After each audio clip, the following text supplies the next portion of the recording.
महाभारत की सबसे खतरनाक साजिश, कौन बनेगा राजा? हस्तिनापुर की गद्दी पर कौन बैठेगा?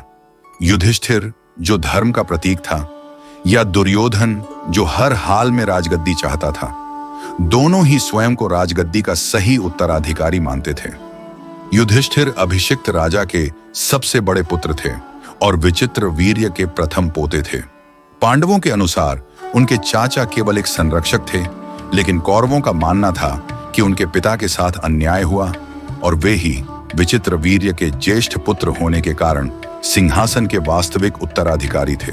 दुशासन के अलावा दुर्योधन के पास ऐसा कोई नहीं था जिस पर वह पूरी तरह निर्भर रह सके। दूसरी ओर युधिष्ठिर के पास अर्जुन जैसा महान धनुर्धर, भीम जैसा शक्तिशाली योद्धा और सहदेव जैसा कुशल सलाहकार था। लेकिन परिस्थितियां तब बदल गईं जब कर्ण उसका मित्र बन गया। कर्ण उतना ही महान धनुर्धर था जितना अर्जुन। सलाह के लिए उसके पास शकुनि था, जो उसकी माता का भाई था। यह सिर्फ सिंहासन की लड़ाई नहीं थी, यह प्रतिशोध की आग थी जो पूरे कुरु वंश को भस्म कर सकती थी।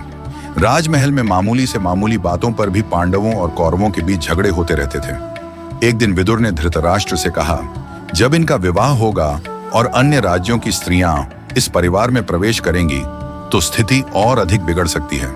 इसलिए यह उचित होगा कि पांडु की पत्नी और पुत्रों के लिए एक अलग महल बनाया, एक राजकीय आदेश जारी हुआ। कुंती और उसके पुत्रों के लिए एक नया महल तैयार किया जाएगा।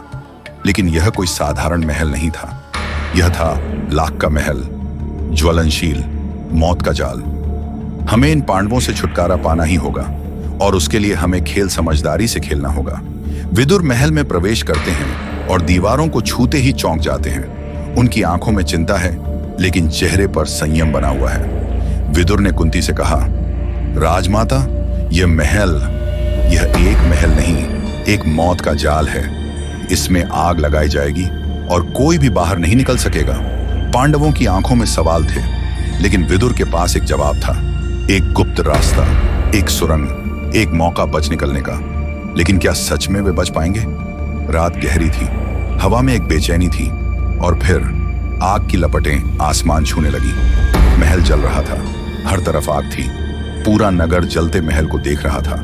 लोगों के चेहरों पर डर, दुख और अनिश्चितता थी। लेकिन असली सवाल यह था, क्या पांडव सच में मर गए? महल की राख में 6 जले हुए शव मिले।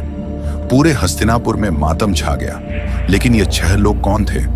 क्या पांडव सच में खत्म हो चुके थे या यह महज एक छलावा था? यह लड़ाई सिर्फ तख्त के लिए नहीं थी, यह महाभारत थी।